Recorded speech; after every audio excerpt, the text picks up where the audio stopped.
Hello everyone, welcome to my YouTube channel in Judiciary. Today we are going to deal the concept of emergency under the Indian Constitution. ठीक है, तो चलो let's begin. Emergency का topic सभी जानते होंगे। Emergency का मतलब होता है जब सारी पावर यूनियन के पास आ जाती है और स्टेट की पावर कुछ नहीं रह जाती है। तो इस कंडीशन में प्रेसिडेंट जो चाहे, स्टेट जो चाहे वो नहीं कर सकता है, और प्रेसिडेंट जो चाहे मतलब सेंटर या यूनियन जो चाहे वही होगा कंट्री में। ठीक है, तो कॉन्सेप्ट ऑफ इमरजेंसी हमारा दिया है आर्टिकल 352 से 360 ऑफ इंडियन कॉन्स्टिट्यूशन। ठीक है, तो चलिए शुरू करते हैं हमारा concept of emergency under. As पर article 352 if the president is satisfied that the security of India or any part thereof is threatened by way of war। ठीक है, पहला ये हो गया way of war, external aggression और armed rebellion, he may declare emergency. ठीक है, मतलब कि अगर president according to article 352 of the Indian constitution, if the president is satisfied that the security of India or any part thereof is threatened, मतलब India की security of any part thereof is threatened, मतलब खतरे में है by way of war, या तो वार हो या तो एक्सटर्नल एग्रेशन हो।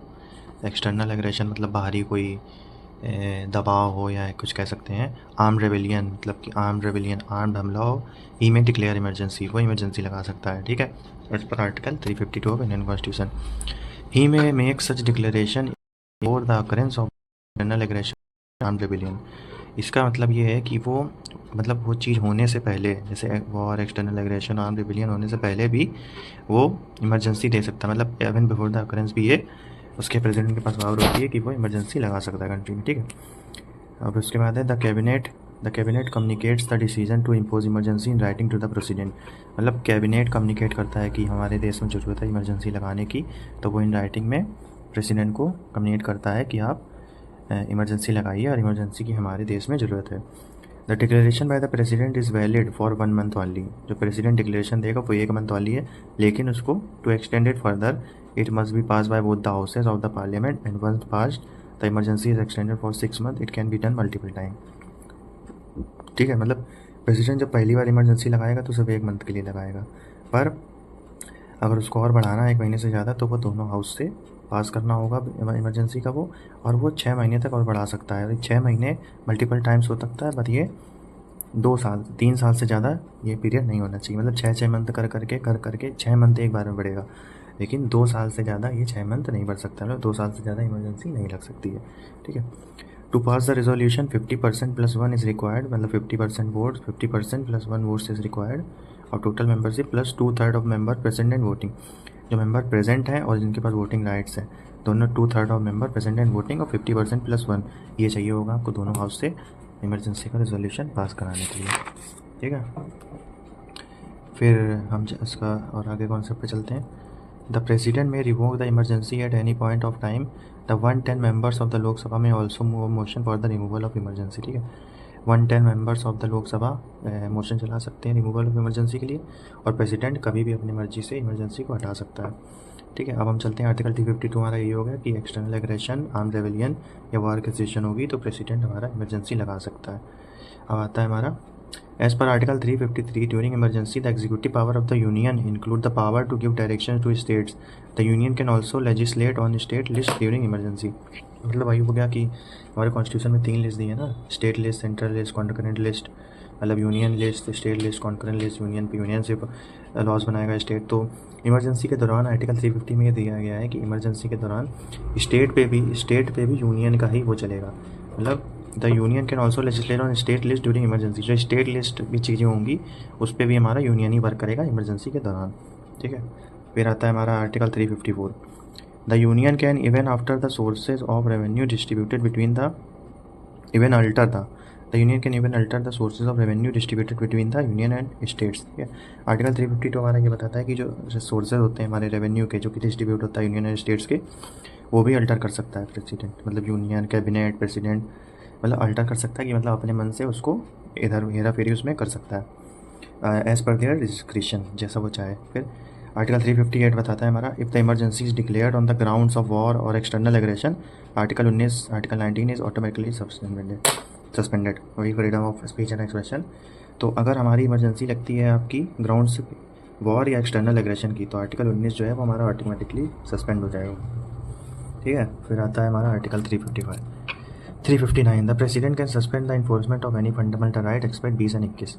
मतलब कि इमरजेंसी के दौरान आर्टिकल 359 हमारा ये बताता है कि इमरजेंसी के दौरान आप सारे फंडामेंटल राइट्स सस्पेंड कर सकते हैं, लेकिन article 20 and 21 most fundamental most important rights ये हमारे सस्पेंड नहीं किए जाएंगे। आर्टिकल 20 एंड 21 चाहे वो इमरजेंसी हो चाहे कुछ भी हो, ठीक है। अब period of emergency in India, मतलब इमरजेंसी का कॉन्सेप्ट तो हमने पढ़ लिया। अब यह देखना है हमको कि इंडिया में इमरजेंसी कब से कब तक लगी, ठीक है। तो इंडिया में इमरजेंसी हमारी लगी थी, फर्स्ट इमरजेंसी हमारी ये लगी थी 1962 में जब इंडो चाइना वॉर हुआ था। सेकंड इमरजेंसी लगी 1971 में जब इंडो पाक वॉर हुआ था।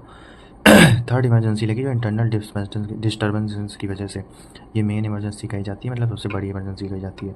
इंदिरा गांधी की गवर्नमेंट लगी थी, इंदिरा गांधी की वजह से, इंदिरा गांधी ने अपने कुछ फ़ायदों के लिए कह सकते हैं इंटरनल डिस्टर्बेंस की वजह से ये इमरजेंसी लगाई गई थी, ठीक है। तो जो इंदिरा गांधी वाली इमरजेंसी थी 21 मंथ्स पीरियड था उसका, from 1975 to 1977। Indira Gandhi PM थी उस समय, फ़खरुद्दीन अली अहमद प्रेसिडेंट थे। 25 जून 1975 को इन्हें इमरजेंसी लगाई थी on the advice of prime minister Indira Gandhi, जो कि थी इंटरनल डिस्टर्बेंस की वजह से, मतलब अंदर ही कंट्री के अंदर ही चीज़ें हुई थी, उसी की वजह से इंटरनल डिस्टर्बेंस की वजह से हमारी ये इमरजेंसी लगाई गई थी 1975 में in the Indira Gandhi government 21 months के लिए। अब बात करते हैं हमारे प्रेसिडेंट्स रूल की, मतलब प्रेसिडेंट्स रूल की आर्टिकल 356 हमारा एक तरह की इमरजेंसी है जो बात करता है हमें प्रेसिडेंट्स रूल की, ठीक है। इसमें क्या होता है, the government sends a report to the president noting that the government of the state can not be run as per the constitution. मतलब जो स्टेट की गवर्नमेंट है वो कॉन्स्टिट्यूशन के बेसिस पे नहीं चल पा रही है, मतलब कोई स्टेट है वो सही से काम नहीं कर पा रही है, मतलब हैंडल नहीं कर पा रही है, तो वो चाहती है, जैसे मणिपुर में हुआ था, तो मणिपुर में वहाँ की गवर्नमेंट चाह रहे थे कि वहाँ प्रेसिडेंट रूल लगा दिया जाए, क्योंकि वहाँ की गवर्नमेंट सही से काम नहीं कर पा रही, मतलब वायलेंस की सिचुएशन हो जाती है, लड़ाई दंगे की सिचुएशन हो जाती है, जब वहाँ की स्टेट मशीनरी सही से वर्क नहीं कर पाती है, तो वो गवर्नर जो है वो प्रेसिडेंट को एक रिपोर्ट भेजता है।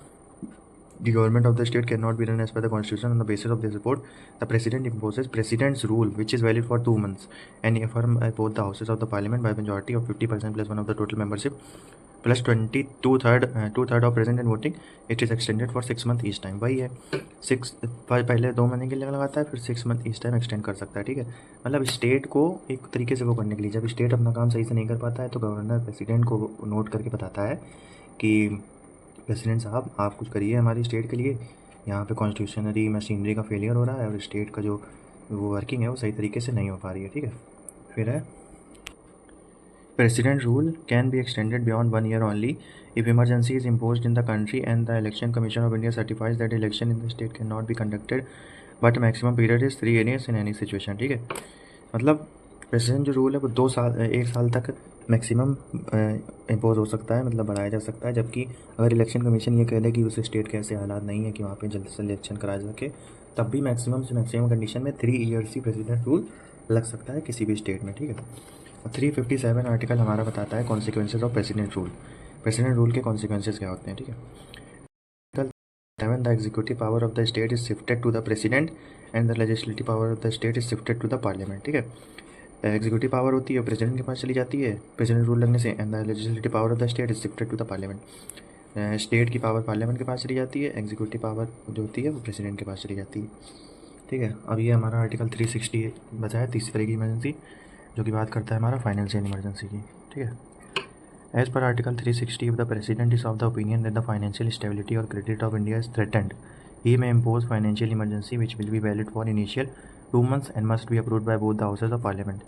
मतलब कि अगर प्रेसिडेंट को लगता है कि हमारा फाइनेंशियल क्रेडिट जो है वो हार्म हो रहा है, मतलब तंगी आ रही है, मंदी आ रही है, इंडिया में खर्चा ज़्यादा हो रहा है, फाइनेंशियल स्टेबिलिटी नहीं रह गई है, तब हमारा प्रेसिडेंट फाइनेंशियल इमरजेंसी लगा देता है, जो कि होती है 2 months के लिए initially, and must be approved by both the houses of parliament. Once approved, the financial emergency remains in force unless revoked by the order of president। अगर एक बार अप्रूव हो गई तब तक रहती है जब तक कि प्रेसिडेंट ने रिवोक ना हो जाए। During financial emergency the union gets the power to pass direction to the state to ensure financial property the salaries and allowances of the individuals can be reduce including supreme court and high court जजेस। मतलब वही है salaries and allowances reduce कर दिए जाते हैं, चाहे supreme court का जज चाहे हाई कोर्ट का जज हो, मतलब वही है पैसे को रोकना होता है फाइनेंशियल इमरजेंसी में। और ये मतलब खुशनसीबी की बात है कि हमारे इंडिया में आज तक कभी फाइनेंशियल इमरजेंसी नहीं लगी है। एक बार लगने वाली थी, लेकिन हमारे ग्रेट इकोनॉमिस्ट प्राइम मिनिस्टर भी रह चुके हैं मनमोहन सिंह, उन्होंने हमारे देश को मतलब फाइनेंशियल तंगी से बचाया था। 1970s के आसपास का वो समय था, ठीक है। आर्टिकल 353 बताता है हमारा union's responsibility to maintain the sovereignty of constitution because of this article 356 originated. मतलब 353 हमारा बताता है कि यूनियन की रिस्पॉन्सिबिलिटी है to maintain the sovereignty of constitution. Union की रिस्पॉन्सिबिलिटी कॉन्स्टिट्यूशन की सोवरेनिटी को बनाए रहे, सुप्रीमेसी को बनाए रहे, जिसकी वजह से 356 का ओरिजिनेशन हुआ था। ये जो 356 हम प्रेसिडेंट रूल की बात करते हैं वो हमारा आर्टिकल 353 की ही देन है, क्योंकि हमें अपनी सोवरेनिटी को, सुप्रीमेसी ऑफ द कॉन्स्टिट्यूशन को बचाना था। ठीक है, तो ये था हमारा कॉन्सेप्ट ऑफ इमरजेंसी। इसके बाद अब बात करते हैं इमरजेंसी से रिलेटेड हमारे मोस्ट इंपॉर्टेंट केसेस की। ठीक है, मतलब इमरजेंसी कॉन्सेप्ट बहुत ईजी है, कोई दिक्कत नहीं है। 350 तो 360 आर्टिकल में दिया है हमारे इंडियन कॉन्स्टिट्यूशन के। एक बार आप एयर एक्ट रीडिंग कर लीजिएगा, जो मैंने समझाया वही सब उसमें लिखा है। ठीक है, तो अब डील करते हैं, अब बताते हैं, देखते हैं कि केसेस क्या क्या है इमरजेंसी के। ठीक है, सबसे पहला इंपॉर्टेंट केस है हमारा emergency related ADM Jabalpur versus Shivkant Shukla 1976 supreme court. ये एडीएम जबलपुर केस कहता है during emergency the president had the power to suspend the enforcement of all fundamental rights including article 21।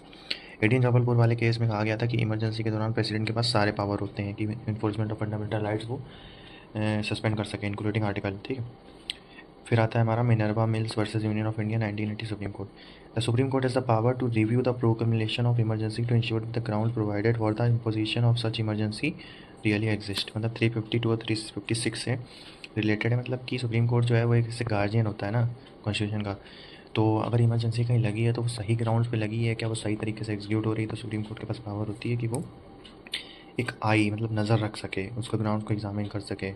Power to review the proclamation of emergency, जो emergency लगी वो सही लगी कि नहीं। ठीक है, तीसरा केस हमारा S R Bommai versus union of India 1994 supreme court.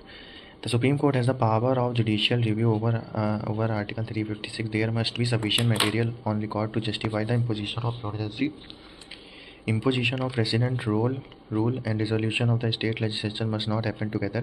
It must happen after the resolution is approved by the parliament. वही आर्टिकल 356 का पावर सुप्रीम कोर्ट की पावर होती है, power of judicial review over article 356। There must be sufficient material on record to justify the imposition of emergency. मतलब sufficient material होना चाहिए on record to justify the imposition of emergency. ऐसे ही आप emergency नहीं लगाएंगे, आपके पास सफिशिएंट मटेरियल, सफिशिएंट डाटा होना चाहिए इमरजेंसी लगाने। ठीक है, और प्रेसिडेंट रोल का imposition and resolution of state legislature दोनों एक साथ आप वो नहीं कर सकते, must not happen together. It must happen after the resolution is approved by the parliament. दोनों एक साथ तभी होंगे जबकि पार्लियामेंट से अप्रूव हो जाए। ठीक है, और लास्ट केस हमारा Rameshwar Prasad versus union of India 2006 supreme court. The government must while recommending the imposition of president rule must also provide for supporting material to substantiate his recommendation. ठीक है, मतलब वही है कि अगर रिकमेंड करेगी इम्पोजिशन ऑफ प्रेसिडेंट रूल तो supporting evidence भी लगाएगी कि क्यों हमारा प्रेसिडेंट रूल लगना चाहिए उस स्टेट पे। ठीक है, बस वही है। अब ये द कॉन्सेप्ट में इमरजेंसी हो गया हमारा, ये मतलब शॉर्ट में लिखा है वही पूरा। आप लोग वीडियो देख लीजिएगा, मतलब स्क्रीनशॉट ले लीजिएगा, मैं रिकॉर्ड कर दे रहा हूँ। मतलब एक साथ लिखा है, सारे कॉन्सेप्ट एक जगह पे मैंने लिख दिए हैं, और इसके मेरे पास हैंड रिटन नोट्स पूरी तरीके से अवेलेबल हैं आपके कोई भी टॉपिक हो कॉन्स्टिट्यूशन का, तो हम उससे कांटेक्ट कर सकते हैं। ये था गाइस, ये था हमारा इमरजेंसी का सरल सा सीधा सा टॉपिक, जो कि बहुत इंपॉर्टेंट होता है हर लॉ स्टूडेंट के लिए और हर एस्पिरेंट के लिए। सबको ये आना ही चाहिए, मतलब इमरजेंसी का टॉपिक। तो मैंने इजी लैंग्वेज में आपको ट्राई करने का, समझाने का ट्राई किया है। बाकी आप अपना कॉन्स्टिट्यूशन एक बार डायरेक्ट रीडिंग करेंगे तो आपको बहुत ईजिली समझ में आ जाएगा, जो चीज़ मैंने समझाई है वही उसमें लिखी हुई है। ठीक है गाइस, तो मिलते हैं फिर इसी तरह किसी नेक्स्ट वीडियो में। तब तक आप हमें सपोर्ट करते रहिए और लाइक कमेंट सब्सक्राइब कर दीजिए थोड़ा, और अपने दोस्तों को भी रिकमेंड कर दीजिएगा। मतलब as a law student I want to try कि मतलब अपनी तरीके से मैं लोगों को पढ़ाना चाहता हूँ कि मतलब एक स्टूडेंट कैसा फील करता है। तो स्टूडेंट ही स्टूडेंट को बातों को समझता है कि मतलब किस तरीके से स्टूडेंट को समझ में आ सकता है। तो उसी लैंग्वेज में मैंने नोट्स बनाए हैं और उसी तरीके से मैं समझाने का ट्राई करता हूँ। तो आशा मतलब आई होप आप सबको पसंद आए, और तो अपने दोस्तों को भी प्लीज़ रिकमेंड करिएगा और ऐसे ही सपोर्ट करिएगा। तो फिर मिलते हैं गाइस नेक्स्ट वीडियो में। ठीक है, फिर सी यू सून, टेक केयर।